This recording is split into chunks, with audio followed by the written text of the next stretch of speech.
विपक्षी पार्टियों के नेता, बड़े बड़े राजनीतिक विश्लेषक और यहां तक कि मीडिया भी जब यही मानकर चल रहा था कि राजस्थान में भजनलाल शर्मा को मुख्यमंत्री बनाने से वसुंधरा राजे बगावत कर देंगी और भजनलाल शर्मा को वसुंधरा राजे का आशीर्वाद कभी नहीं मिलेगा, वसुंधरा राजे उन्हें कभी स्वीकार नहीं करेंगी, तब ऐसे में वसुंधरा राजे और भजनलाल शर्मा की इन तस्वीरों ने हर किसी को आज हैरान कर दिया है। आज की जो तस्वीरें हैं जरा देखिए, अलग ही तस्वीरें हैं। आज कई बार कहते हैं राजनीति में एक दिन भी एक युग के बराबर होता है और ये ऐसा लगता है नया युग शुरू हो रहा है। आज जब शपथ ग्रहण समारोह के बाद भजनलाल शर्मा ने मुख्यमंत्री पद का कार्यभार संभाला तो इस दौरान वसुंधरा राजे ने उन्हें दिल खोलकर आशीर्वाद भी दिया, उनका मुंह भी मीठा कराया और उन्हें राजस्थान का मुख्यमंत्री बनने पर खुलकर बधाई दी।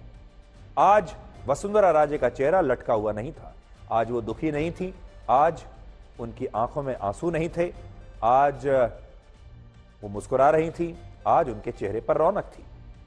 सोचिए, जो वसुंधरा राजे मुख्यमंत्री पद के लिए भजनलाल शर्मा के नाम की घोषणा करते समय क्रोधित दिख रही थी, निराश दिख रही थी, वही वसुंधरा राजे आज भजनलाल शर्मा को मुख्यमंत्री की कुर्सी पर देखकर मुस्कुरा भी रही थी और अपनी खुशी का खुलकर इजहार भी कर रही थी। ऐसा लगता है कि उस दिन जो झटका था, जो शौक था, वो बिल्कुल नया नया था।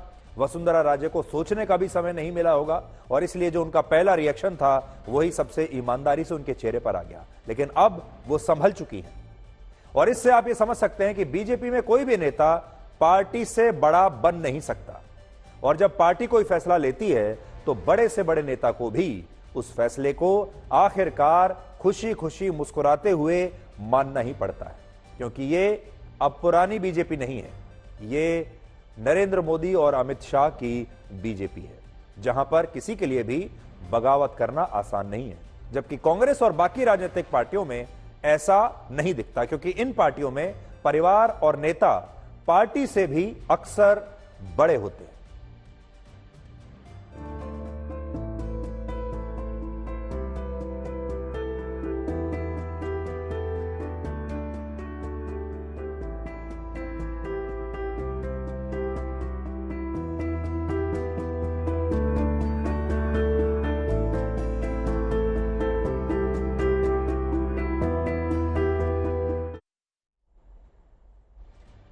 56 वर्ष के भजनलाल शर्मा ने आज राजस्थान के 14वें मुख्यमंत्री के रूप में शपथ ली और इस दौरान उनके शपथ ग्रहण समारोह में प्रधानमंत्री मोदी, गृह मंत्री अमित शाह और बीजेपी अध्यक्ष जेपी नड्डा समेत कई बड़े नेता और बीजेपी शासित राज्यों के मुख्यमंत्री शामिल होने के लिए वहां पर पहुंचे।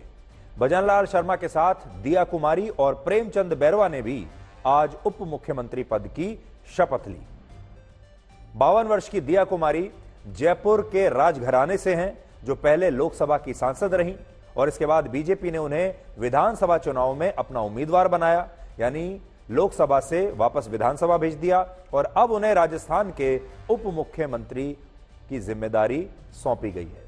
राजस्थान में इस बार बीजेपी को महिलाओं के बम्पर वोट मिले हैं और इसलिए बीजेपी ने काफी सोच समझकर दिया कुमारी को उप मुख्यमंत्री बनाया है, जो राजपूत समुदाय से आती हैं। और अगर आप देखें तो एक तरीके से ऐसा लगता है कि वसुंधरा राजे की जो लेगेसी है राजस्थान की राजनीति में, बीजेपी धीरे धीरे दिया कुमारी के जरिए उस रिक्त स्थान को भरने की कोशिश कर रही है, क्योंकि दिया कुमारी भी राजस्थान में राजपूत समुदाय से आती हैं, वो भी वसुंधरा राजे की तरह राजघराने से आती हैं और काफी कुछ अगर आप शख्सियत देखें, पर्सनैलिटी देखें तो दोनों की मिलती जुलती है।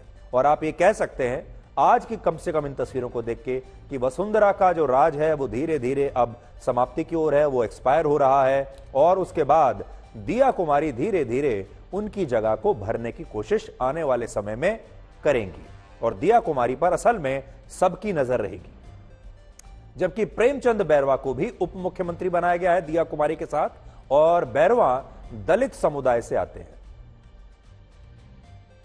देश में हिंदू धर्म को मानने वाले ज्यादातर नेता अपने आप को सेक्युलर दिखाने के लिए कभी अपने धर्म और अपनी संस्कृति के बारे में खुलकर बात नहीं करते, लेकिन बीजेपी के इन 3 राज्यों में जिन नेताओं को नया मुख्यमंत्री बनाया गया है वो तीनों ही नेता गर्व से ये कह रहे हैं कि वो हिंदू हैं और वो अपनी पहचान को लेकर बिल्कुल शर्मा नहीं रहे हैं। आज भजनलाल शर्मा ने मुख्यमंत्री बनने से पहले जयपुर के एक मंदिर में भगवान के दर्शन किए। तस्वीरें मैं आपको साथ साथ दिखाता जाता हूं।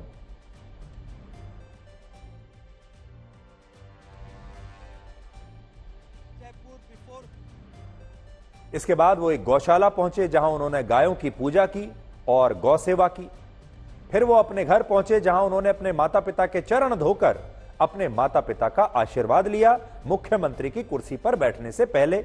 वो तस्वीरें भी आप देख लीजिए। और हमारे हिंदू संस्कारों में और संस्कृति में अक्सर ये कहा जाता है कि जब भी कोई बड़ा काम करने के लिए जाओ तो हमेशा अपने माता पिता का आशीर्वाद लेकर जाओ।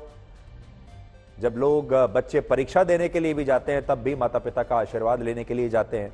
जब कोई खुशखबरी होती है तो खुशखबरी के बाद सबसे पहले माता पिता का आशीर्वाद लिया जाता है।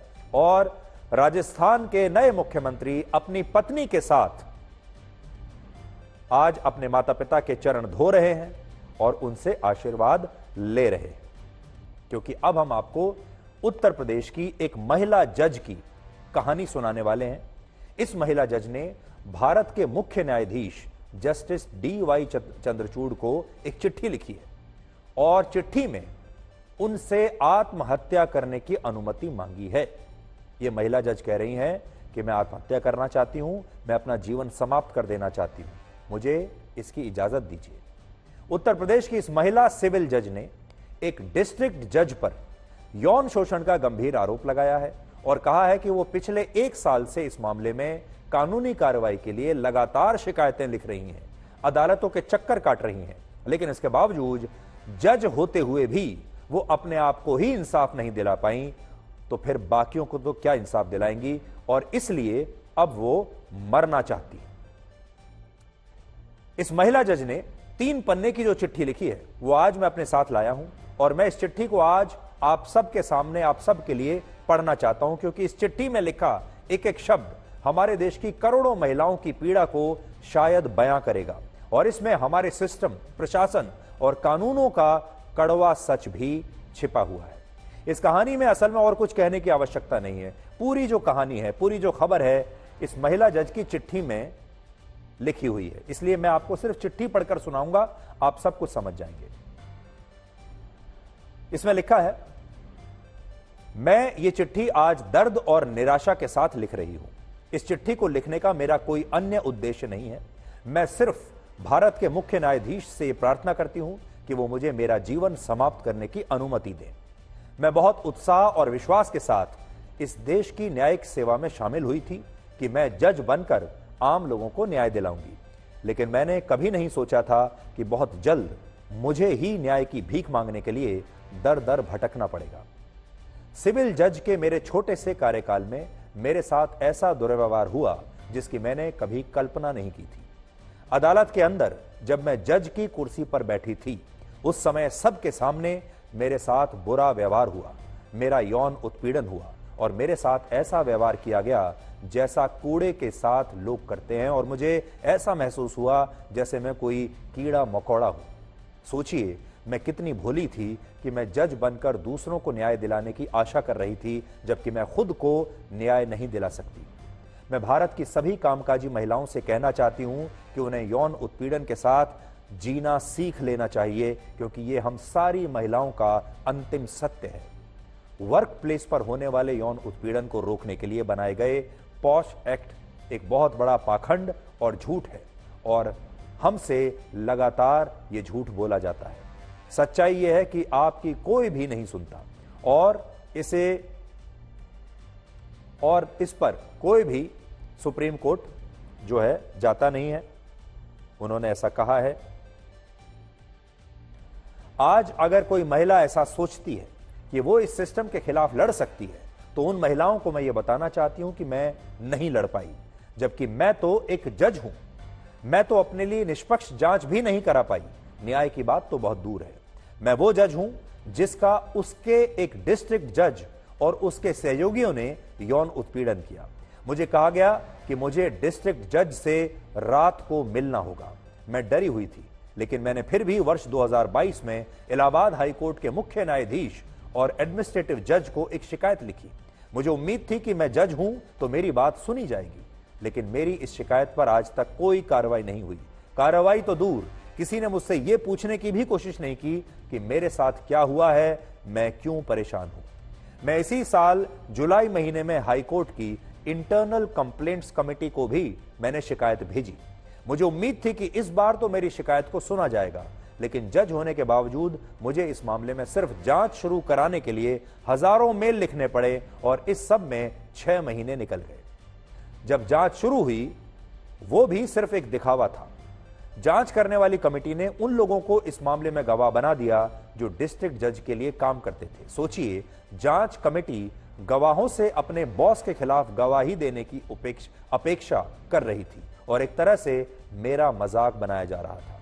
मैंने सिर्फ एक अनुरोध किया था कि जांच चलने तक डिस्ट्रिक्ट जज का कहीं और ट्रांसफर किया जाए, लेकिन मेरा यह अनुरोध भी स्वीकार नहीं हुआ। लेकिन मैंने फिर भी हिम्मत नहीं हारी। मैंने सोचा था कि सुप्रीम कोर्ट में मेरी बात जरूर सुनी जाएगी, लेकिन मुझे क्या पता था कि सुप्रीम कोर्ट भी मेरी याचिका पर बिना विचार किए उसे सिर्फ 8 सेकंड में खारिज कर देगा। यह वो क्षण था जब मुझे ऐसा लगा कि मेरा जीवन, मेरी गरिमा और मेरी आत्मा को खारिज कर दिया गया है। अब मेरे साथ यौन उत्पीड़न करने वाले डिस्ट्रिक्ट जज के अधीन रहकर ही इस मामले की जांच कराई जाएगी, और हम सभी जानते हैं कि इस तरह की जांच का क्या मतलब होता है। इसलिए मेरे अंदर अब जीने की इच्छा नहीं बची और मुझे एक चलती फिरती लाश बना दिया गया है, और इस निर्जीव शरीर को इधर उधर ढोने का अब कोई अर्थ नहीं है। इसलिए मेरा सुप्रीम कोर्ट के मुख्य न्यायाधीश जस्टिस DY चंद्रचूड़ से अनुरोध है कि वो मुझे अपना जीवन सम्मानजनक तरीके से समाप्त करने की अनुमति दें। ये वो चिट्ठी है जो उत्तर प्रदेश की एक महिला सिविल जज ने लिखी है, और अब इस मामले में मुख्य न्यायाधीश जस्टिस DY चंद्रचूड़ ने भी इलाहाबाद हाईकोर्ट से स्टेटस रिपोर्ट मांगी है इस पूरे मामले को लेकर। बॉलीवुड एक्टर श्रेयस तलपड़े के हार्ट अटैक के बारे में बताएंगे। पूरे देश में श्रेयस तलपड़े के हार्ट अटैक की चर्चा हो रही है। जिस वक्त श्रेयस तलपड़े को हार्ट अटैक आया, उस समय वो अपनी एक नई फिल्म की शूटिंग करके अपने घर लौटे थे। शूटिंग के दौरान ही श्रेयस तलपड़े को बेचैनी महसूस हो रही थी, और ये उनकी नई फिल्म की शूटिंग की तस्वीरें हैं जो कल ही अक्षय कुमार ने अपने सोशल मीडिया हैंडल पर डाली थी, और इसमें श्रेयस तलपड़े भी दिख रहे हैं। जब इस शूटिंग के बाद श्रेयस तलपड़े घर पहुंचे तो उन्हें बेचैनी महसूस हो रही थी, लेकिन उन्हें इस बात का अंदाजा भी नहीं था कि उन्हें हार्ट अटैक आ सकता है या ये बेचैनी हार्ट अटैक का कोई लक्षण है। और इसीलिए बाकी दिनों की तरह श्रेयस तलपड़े ने पहले शूटिंग खत्म की, इसके बाद वो फिल्म के सेट से सीधे घर के लिए रवाना हुए। लेकिन जब घर पहुंचे तो उनकी तबीयत में सुधार नहीं हुआ और उन्हें पसीना आने लगा, और उनकी पत्नी दीप्ति तलपड़े ने उन्हें अस्पताल ले जाने में जरा भी देर नहीं की। इसका मतलब ये हुआ कि जब ये जो तस्वीरें हम आपको दिखा रहे हैं, पूरा वीडियो आपको हम दिखाएंगे। देखिए, ये पूरा वीडियो एक बार आप देख लीजिए। श्रेयस तलपड़े यहां पर खड़े हैं, ये उनकी नई फिल्म की शूटिंग चल रही थी।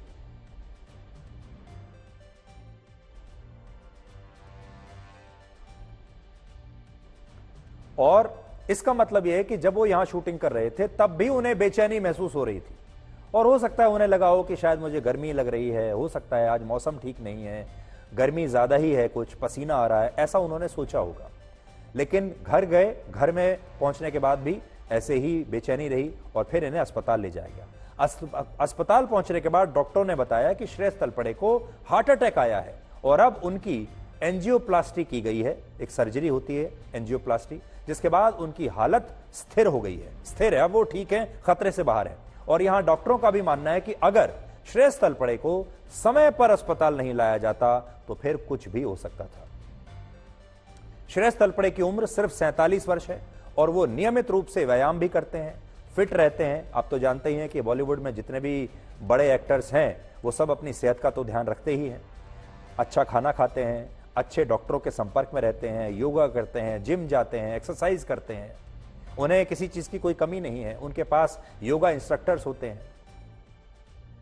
तो वो अपने शरीर पर आपसे और हमसे कहीं ज्यादा ध्यान रखते हैं, अपने शरीर का, अपनी फिटनेस का आपसे और हमसे ज्यादा ध्यान रखते हैं। इसलिए ये खबर बहुत सारे लोगों को आज परेशान कर सकती है, और लोगों को ये समझ में नहीं आ रहा कि एक एक्टर जो बिल्कुल फिट है, जो नियमित रूप से व्यायाम करता है, खाना पीना सही खाता है, उसे भी अगर हार्ट अटैक आ सकता है तो फिर बाकी लोगों का क्या।